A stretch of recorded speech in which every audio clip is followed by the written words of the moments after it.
Hello guys, आज के इस वीडियो में हम लोग इंग्लिश के 25 मिक्स क्वेश्चंस के एक प्रैक्टिस सेट को सॉल्व करेंगे।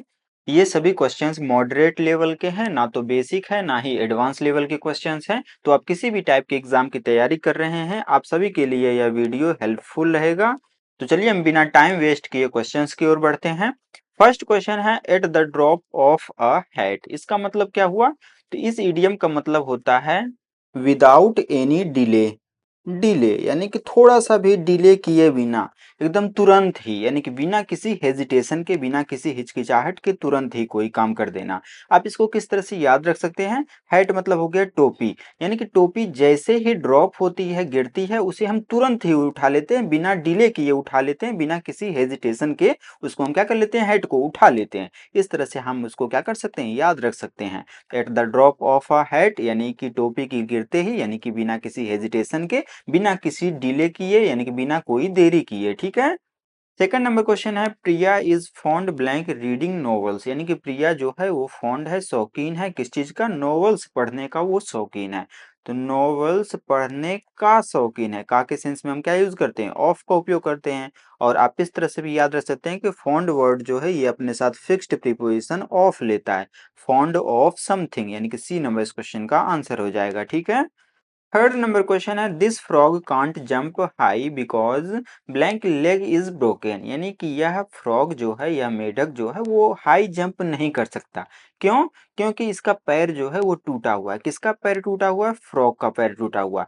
और यहाँ पर लेग जो है ये नाउन दिया गया है, और ये लेग किसका है? ये है फ्रॉग का। यानी कि हमें क्या यूज करना पड़ेगा? हमें हमें फ्रॉग का लेग पर क्या पोजीशन, अधिकार शो करना पड़ेगा।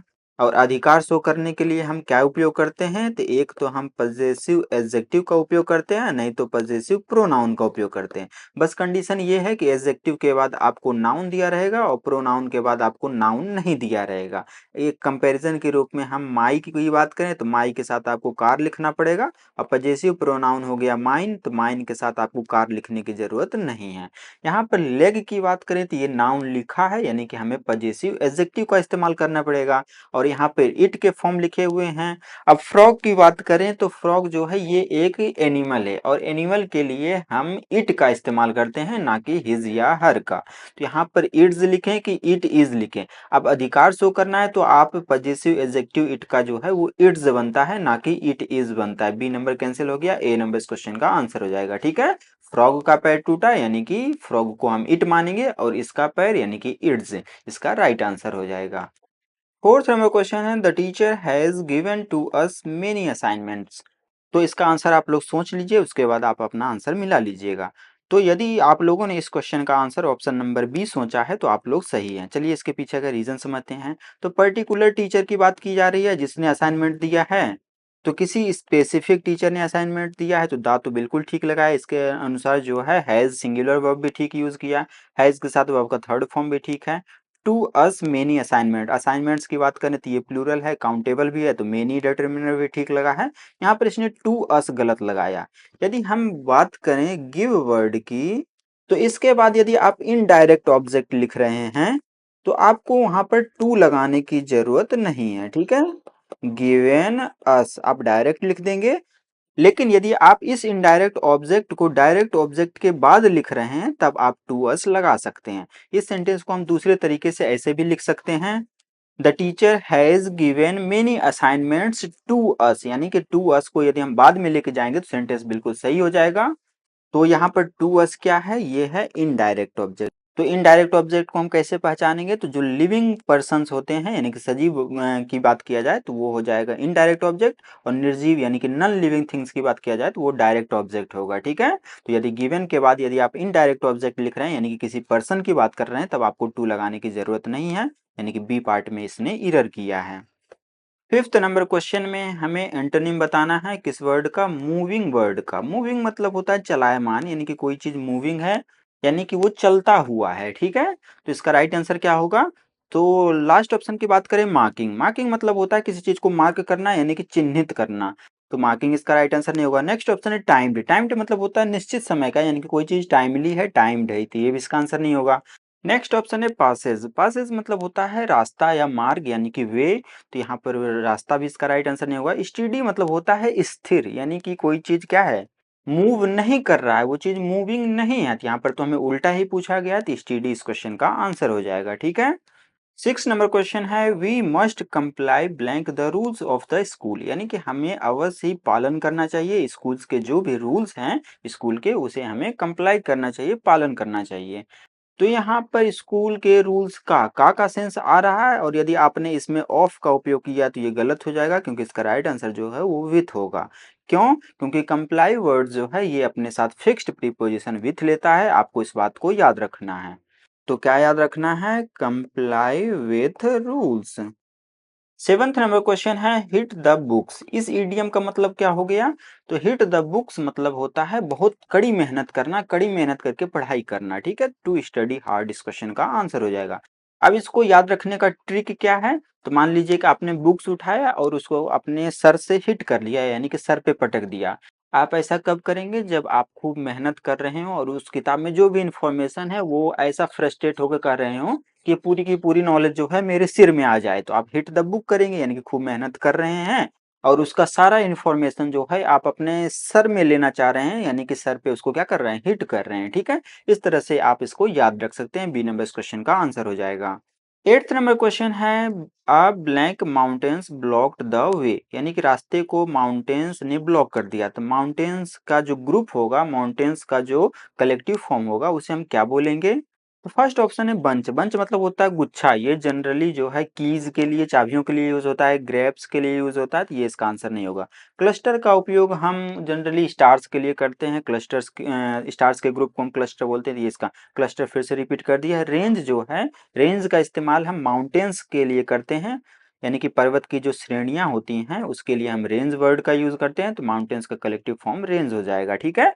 9th नंबर क्वेश्चन है I cleaned the room at night. इस सेंटेंस का हमें पैसिव वॉइस करना है, तो क्लीन्ड लिखा है, यानी कि इसने क्या किया है? वर्ब का सेकंड फॉर्म का यूज किया, पास्ट इंडेफिनिट का सेंटेंस है। इसका जब हम पैसिव करेंगे तो वाज या वर में से कोई एक हेल्पिंग वर्ब लगाएंगे, और पैसिव में तो हमेशा वर्ब का थर्ड फॉर्म का यूज होता है। तो यहाँ पर है was third form, was third form, was third form, चारों में वॉज थर्ड फॉर्म है, यहाँ से हम डिसाइड नहीं कर पाएंगे। अब हम आगे देखते हैं, तो यहाँ पर ऑब्जेक्ट क्या है? क्या क्लीन किया गया? रूम को।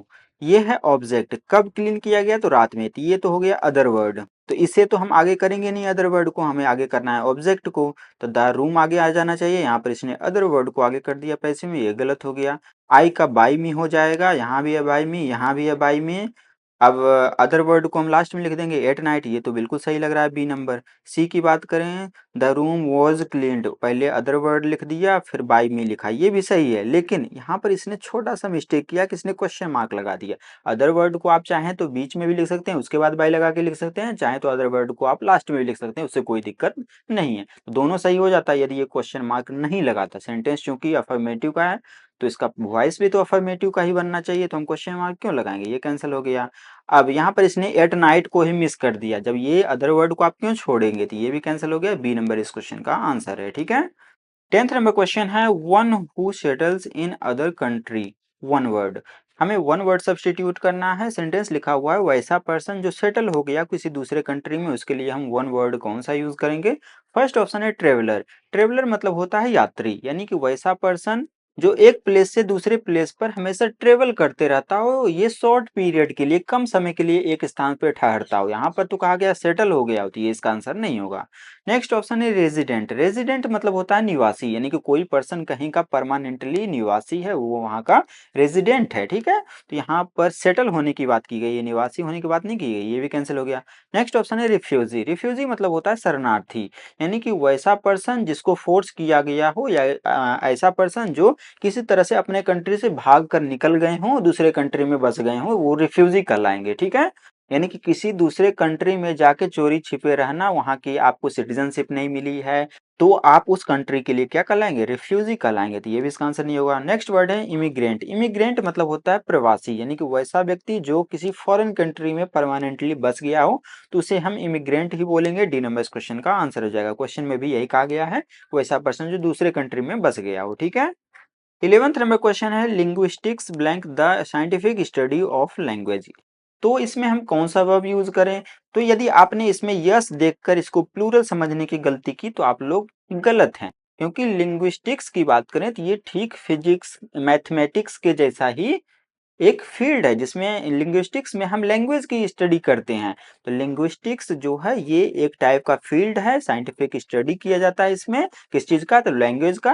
तो ये एक फील्ड है, यानी कि ये सिंगुलर है तो वर्ब भी सिंगुलर आना चाहिए। सिंगुलर की बात करें तो इज है और वॉज है, बी और डी हो गया कैंसिल।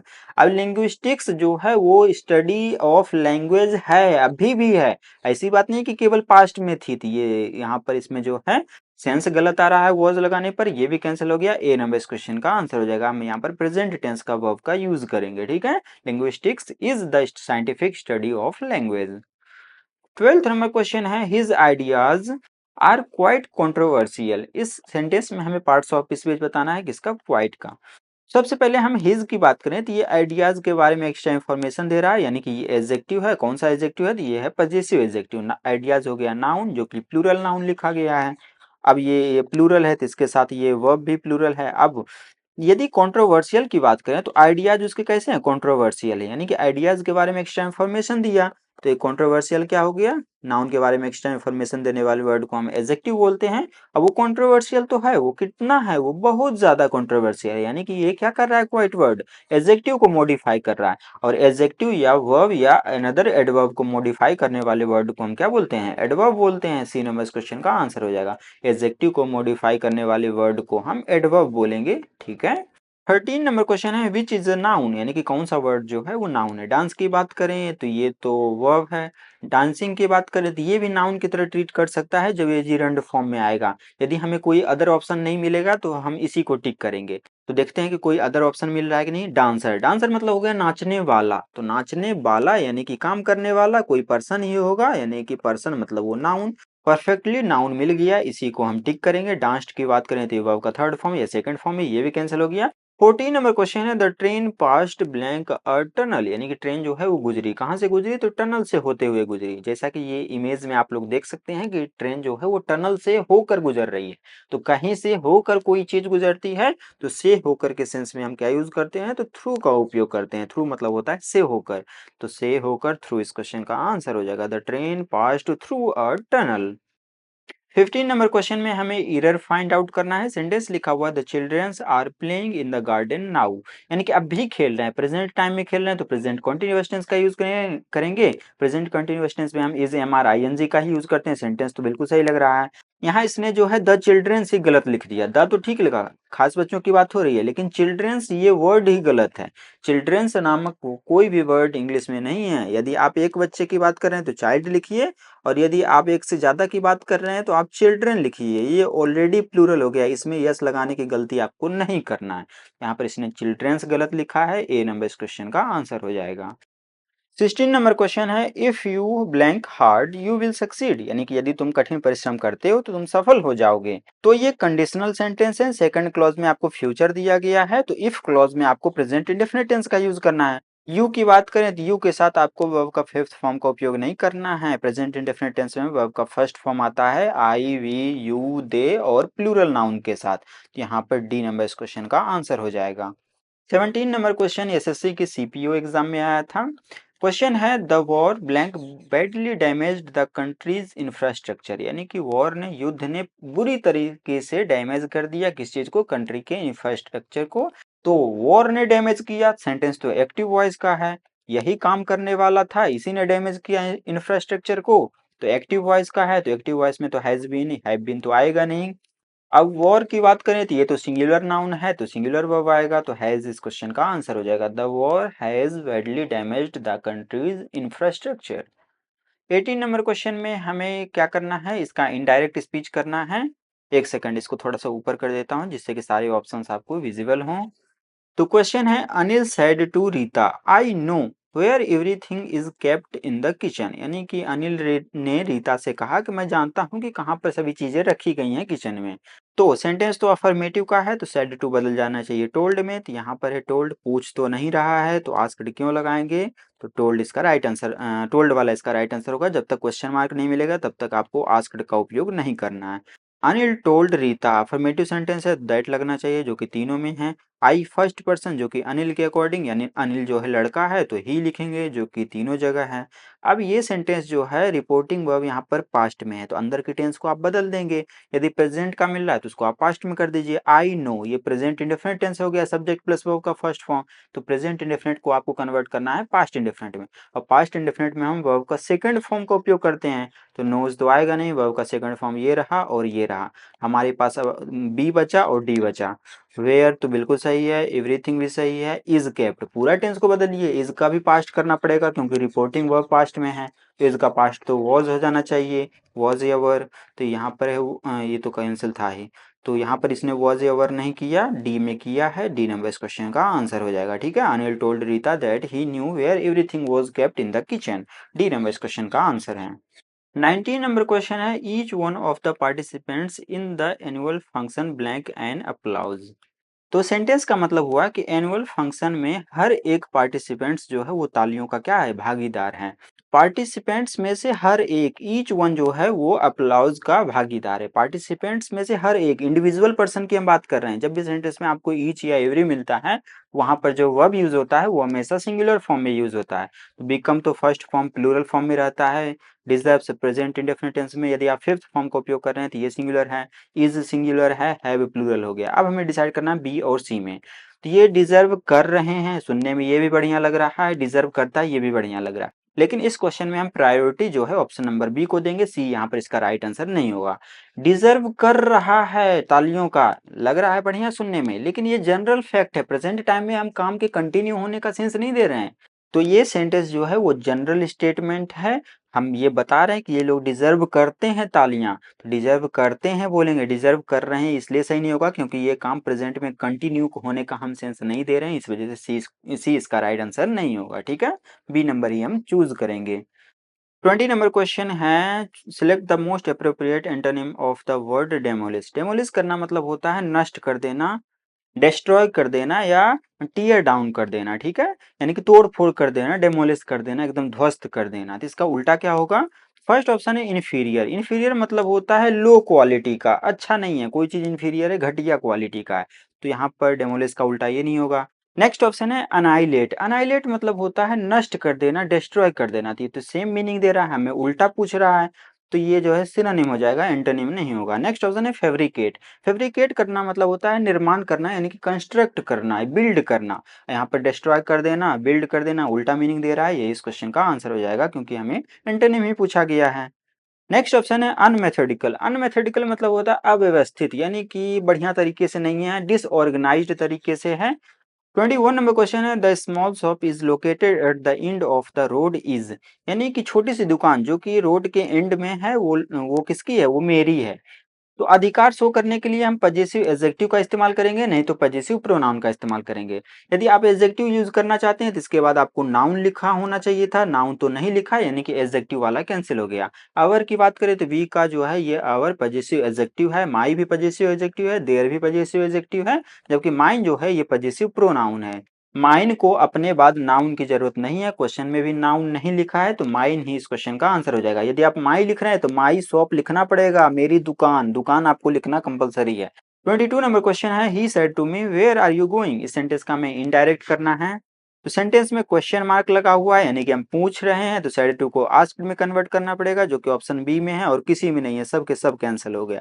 बी नंबर इस क्वेश्चन का आंसर हो जाएगा। He asked me, inverted comma की जगह कुछ नहीं लगेगा डब्ल्यू एच वर्ड में, तो बिल्कुल सही है। इसको आप सीधा कर दीजिए तो यू आगे आ जाएगा, आर पीछे चला जाएगा, यू चेंज हो जाएगा मी के अकॉर्डिंग, तो आई हो जाएगा, और प्रेजेंट है तो पास्ट कर देंगे, गोइंग। बी नंबर इस क्वेश्चन का आंसर हो जाएगा, अंत में फुल स्टॉप लग जाएगा जो कि इसने नहीं लगाया है। ठीक है, 23 नंबर क्वेश्चन है, Ravi in addition to his friends blank going to the party. यानी कि रवि के साथ साथ उसके फ्रेंड्स जो हैं वो पार्टी में जा रहे हैं या जा रहे थे, वो बाद में डिसाइड करेंगे। तो आप लोगों को लग रहा हो रवि और इसके साथ साथ ये भी जा रहे हैं तो खूब सारे लोग जा रहे हैं, तो प्लूरल वर्ब यदि आपने यहाँ पर यूज किया तो गलत हो जाएगा। सबसे पहले हैज के साथ तो वर्ब का फोर्थ फॉर्म आएगा नहीं, बीन फोर्थ फॉर्म पे करना गलत है। अब हमें डिसाइड करना है ए और बी में।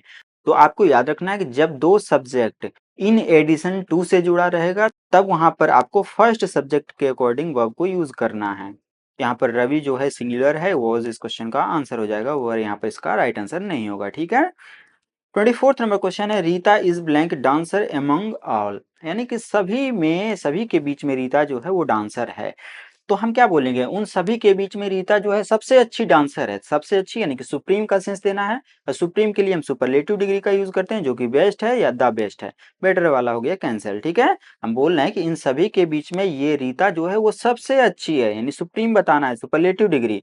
और हमें पता है सुपरलेटिव डिग्री के पहले डेफिनेट आर्टिकल द आता है, जो कि ऑप्शन सी में लगाया है, ए में नहीं लगाया है। सी नंबर इस क्वेश्चन का आंसर हो जाएगा। इस क्लास का पीडीएफ जो है वो ऑलरेडी चैनल के मेंबरशिप सेक्शन में अपलोड किया जा चुका है। तो यदि आप लोगों को प्रैक्टिस करने के लिए खूब सारे प्रैक्टिस सेट चाहिए तो आप हमारे यूट्यूब चैनल को ज्वाइन कर सकते हैं। ज्वाइन होने का लिंक मैं इस वीडियो के डिस्क्रिप्शन में भी दे दूंगा, या कि फिर आप चैनल में भी जाकर वहां से भी ज्वाइन हो सकते हैं। फिर मेंबरशिप सेक्शन में आपको बहुत सारे पीडीएफ जो हैं वो आंसर्स के साथ मिल जाएंगे, और ये पीडीएफ भी ऑलरेडी अपलोडेड है, ठीक है। तो इस क्वेश्चन में हमें क्लोजेस्ट मीनिंग वाला वर्ड बताना है, यानी कि एक्सपेंड का हमें सिनोनिम बताना है। तो कौन सा इसका राइट आंसर होगा, इसका आंसर आप लोग कमेंट बॉक्स में दीजिए। यदि वीडियो हेल्पफुल लगा हो तो चैनल को सब्सक्राइब कर दीजिएगा, वीडियो को लाइक कर दीजिएगा, और अपने फ्रेंड सर्कल में इस वीडियो को शेयर कर दीजिएगा। तब तक के लिए थैंक यू, मिलते हैं